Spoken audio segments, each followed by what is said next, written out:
Well, hello there, YouTube. On a beautiful Sunday morning. Today is Sunday the 15th. Yeah, the 15th. And I come out here to the barn and the farm and all that stuff because Kelly's girlfriend, her ex-husband is our furrier for the horses. I was going to come out while he's doing the horses, but finishing up on a video, and he was really fast. I don't know how he got all three horses out here and did his thing and got out so quick. But they've all been trimmed and dolled up. Now they're just back out there doing. I cannot see this screen. But anyway, sorry I missed out on that. Could have probably just never mentioned anything about it, and you'd have been none the wiser. But she's got one of my favorite vehicles, an FJ Cruiser. Makes me miss my FJ Cruiser again.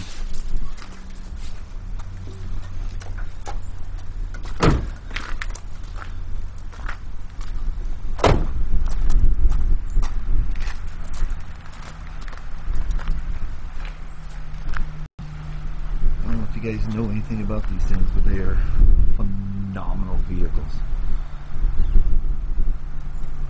Probably I had a silver one, or gray, I guess it was silver. Best vehicle I ever had. But back in the economic turn down that we had here a few years back, it was probably, what was that, in 2010, I think it was, in fear of the worst, Kelly got laid off at work, and it got really slow at work. When it first started hitting, it was all hitting the news, and everybody's all freaking out, and stocks were plummeting, the whole fiasco of it. For the longest time, we weren't phased. If anything, we actually got busier. But in 2009, it hit with a vengeance. Everything about our work, how we do things, everything is completely, the whole dynamic has completely changed. Which it did with a lot of industries, but I mean, the motorcycle industry is definitely coming back with a vengeance, I mean, look, Indian got started up again, via Polaris. And so all kinds of cool things have happened. And we're fine now, but at the time, it was getting pretty scary. And I had a boss that no longer works for us, came back and pulled me into his office and told me that he was reducing my pay, and this is his exact words, because I was too happy. I'm always walking around whistling with a smile on my face, and that I needed to feel the pressure that everybody else is feeling. So he came up with a number of what he was cutting my pay to, and I got what equaled a 42% cut in pay. So Kelly just got laid off, and it was literally like a month or two later that this happened to me. And so, I mean, I'm one that never lives beyond my means, ever. And any purchase I make, it's not just a flash in the pan. I'm not one of these people that just go, gotta have it, and do whatever. If they'll finance me, I'll buy it, kind of a thing, with no regard to, can you afford this thing? What's going to happen in the winter? Because in the motorcycle industry, it slows down in the winter. And almost every motorcycle shop and auto shop and everything else, it's just that industry. There's part or all of your pay is based on commission. So or flat rate, or however, whatever division you're working in the company. But anyway, get you out of the sun. Maybe I'll get you out of the sun. Here we are. But anyway, so it's down in the winter. So I need to know that worst case scenario, everything's cool, and I never want to be more than my bills going out ever be more than 50% of the money coming in. Because there's always like residual stuff that comes up. Things happen. Emergencies, whatever. You got to have that little nest egg. It's got to be something being put away all the time. But the long way around this story, with the FJ Cruiser sitting there, is that in 2010, it was looking pretty bleak. We had a nice little nest egg going, and hoping that the spring would turn things around and everything would be fine. But it was too slow of a pace of recovery for the motorcycle industry and my pay, and so we started bailing out on things. If you look at my Kelly's friends out there looking at me like I'm a goofball standing here with this camera. When people catch me and look at me like I'm really weird, that does embarrass me. But anyway, we got rid of the FJ Cruiser. We came out okay, but looking at the numbers, it was a sliding scale to disaster. And more important than anything is that we kept our home. So the FJ Cruiser went, and then shortly after that we had a new Honda Element as well, and we got rid of that, and we went to riding motorcycles and old vehicles, the old truck and stuff like that. Had no payments going out of any kind. The only payments that were being made was mortgage. That was it. So with that, having no payments of any kind, zero debt other than the mortgage, we recovered. We survived very easily, because just having your mortgage payment, that was pretty easy to do. So the end result is, had to get rid of my FJ Cruiser, and not as bad, but still not cool. I had to get rid of our first Honda Element. Then one day I was driving to work on my birthday in 2012? 2011 or 2012. It was on my birthday. I was riding the Venture to work in a storm, and I almost got pushed off the highway into a guardrail because of crazy wind blowing me around, and I hydroplaned while the Venture was going sideways in this crazy crosswind. In fact, it was going over the rest area hill there on I-5, and I was in the middle lane, and when it rains real heavy, water starts with like little creeks or whatever running across the freeway. Anyway, in a full fighting the wind sideways action, I hit that water and hydroplaned, and of course you got to go with it or go down. So I went with it, and by the time I got it woed up, I was like seconds from crashing my right leg and the bike into the guardrail on the shoulder. So I was in the left hand side of the center lane and ended up all the way on the outside of the shoulder against the guardrail. So I made it up the top of the hill, took the rest area exit, and called my boss and says, not killing myself on my birthday. Well, for like about 3 months, there was this pumpkin, which I always hated that orange on the Elements, but I always call them the pumpkins.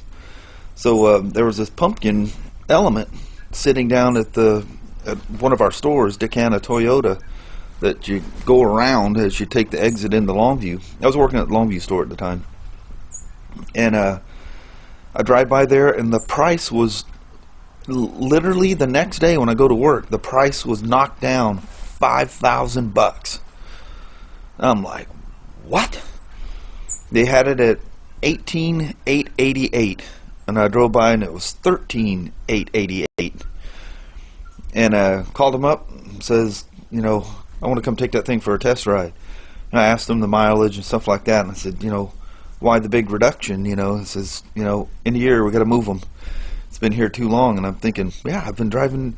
A Honda Element never sits around for 3 months. This was really weird that car was sitting there. And I thought there's got to be something wrong with it, So I test rode it and goofed around and said, come back, and I said,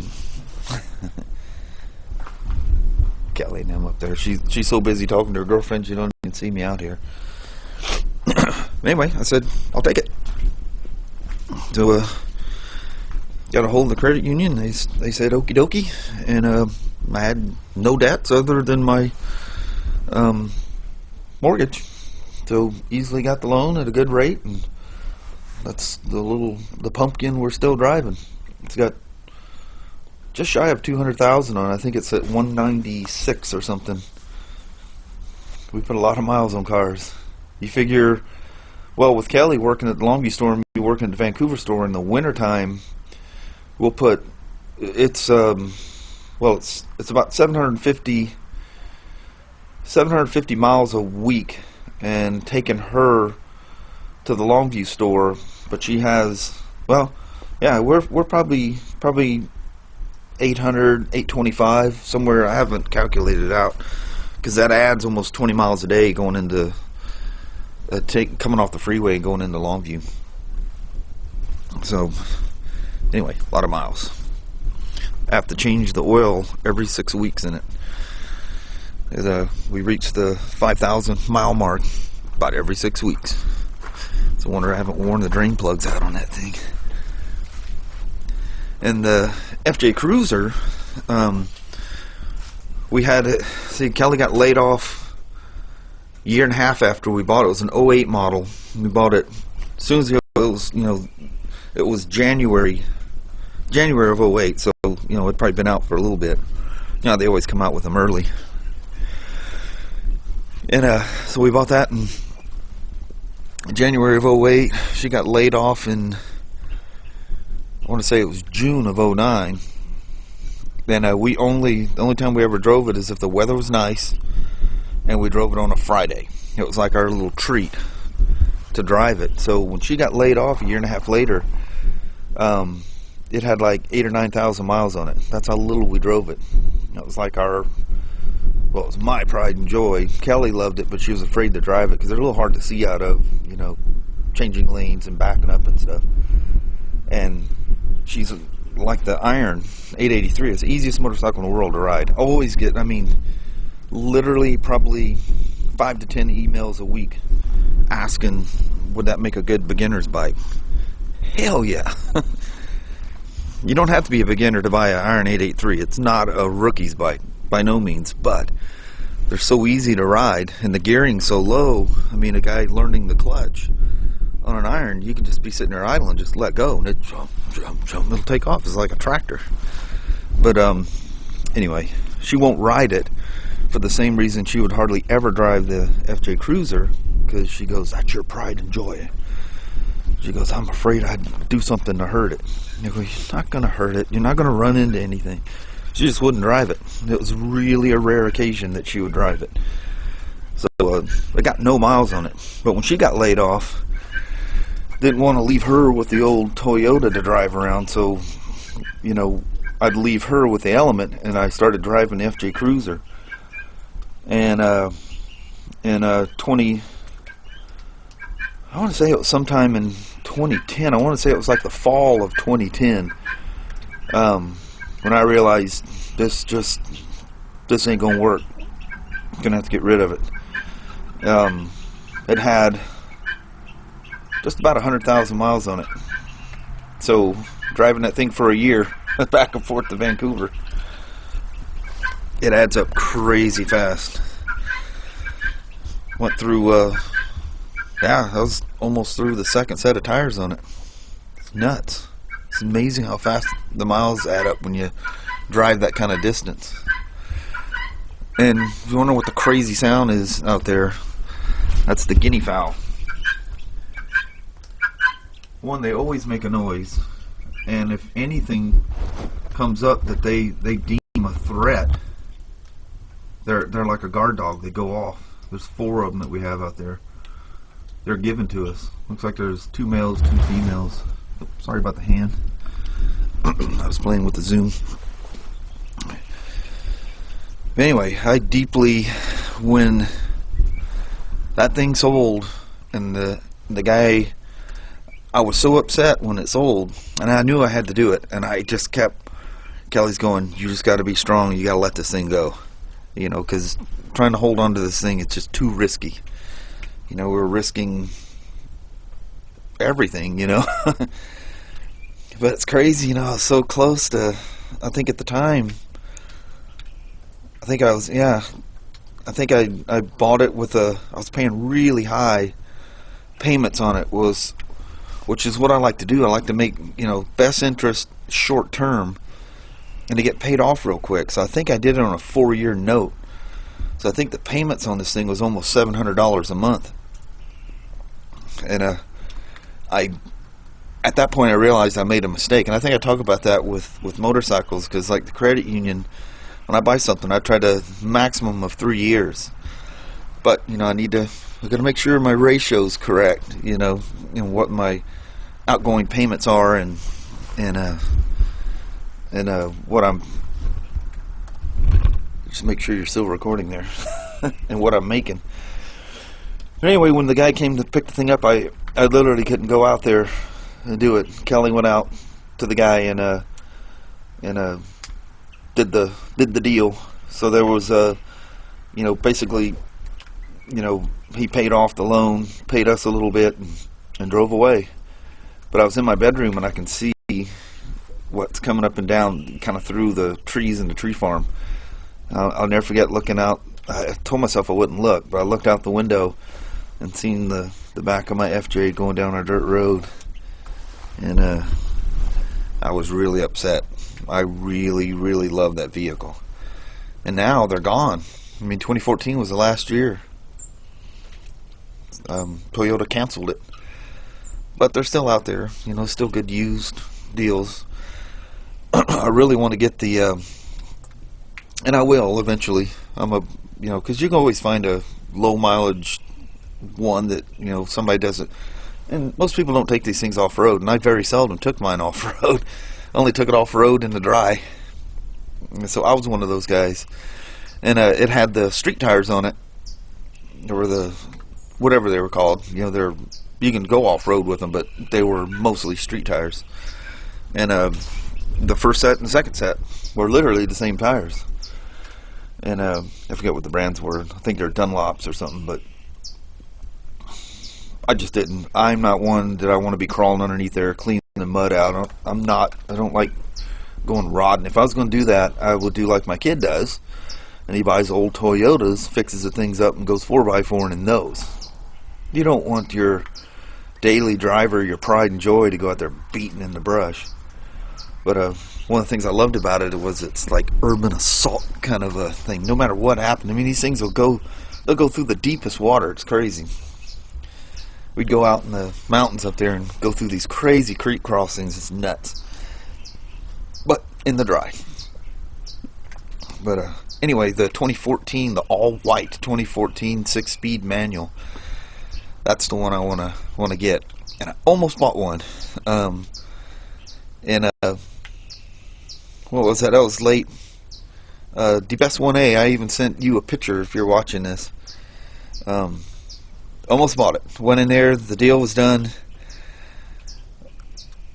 And they weren't. I mean, they were not going to give me what the payoff was on my Element, which is crazy cheap. I mean, they nitpicked over this thing like crazy. And now just it was so far under low book, and I'm just like, F you. So pretty much I could still do it. It would just be, you know, my typical $1,000 down that I do, and I could have drove away with a brand new 14 all white 6-speed manual. And I don't know how I done this. I have no idea how I done this, but I walked away from the deal. I was looking at, you know, the Honda payment, another really high. The interest was really good, but it'd be an expensive payment again, unless I stretched it out, and I can't. I mean, you can stretch a car loan out, you know, 7, even 8 years. I think you can even go farther on certain cars, you know. But I can't do that. I can't do it. I can't go over 4 years. I just cannot do it. You know, either I can afford it or I don't need it. If I can't do it in 4 years, I don't need it. But that's just too long. You know, 5, 6 years down the road, you're long since looking at something else. Tell me you're not, you know. And maybe the FJ Cruiser would probably be something I'd keep forever, but you're looking for something else. And you stretch them out that long, and unless you are adding to the payments, you know, 3 years down the road, you're most likely upside down in it. So, but with, you know, good interest, that's the key. Good interest. You need a good chunk of that payment going to principal. So, I don't know. But, anyway, I didn't do it. I'll look at it again. I'll readdress it. Now they've been out of circulation for 2 model years. The 16s are out now. So, who knows what kind of used I'll find. But then with credit unions, they only, you know, they pay, or they'll loan 100% of low book value on it. So you're going to end up coming up with a chunk of change down. Because nobody, who's going to sell an FJ Cruiser? The highest resale value of any Toyota ever made is the FJ Cruiser. Nothing holds its resale value as high as an FJ Cruiser in the Toyota lineup.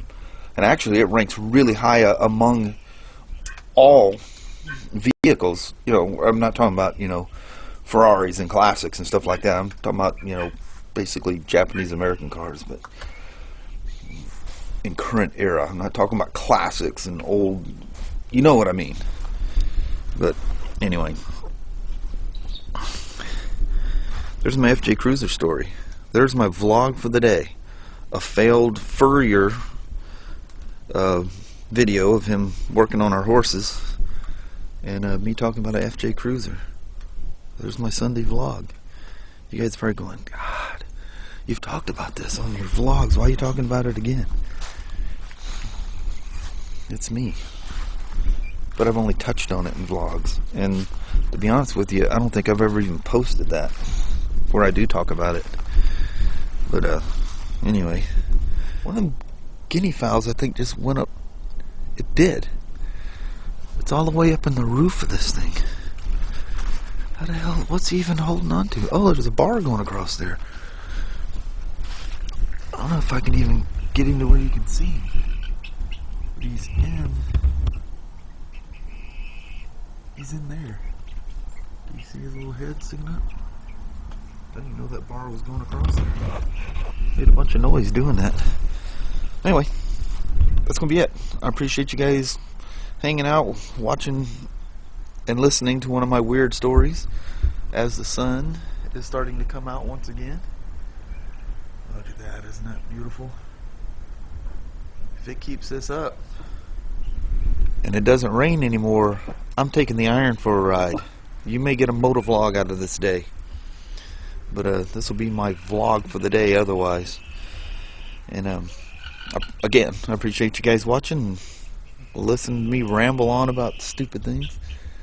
And we're going to call it a day on this one. We're going to call it a vlog. So I'm going to leave you with the sight of some pretty cherry tree. Come on, zoom camera. There we go. This is how I'm going to leave you. So I appreciate you guys watching. Thank you very, very much.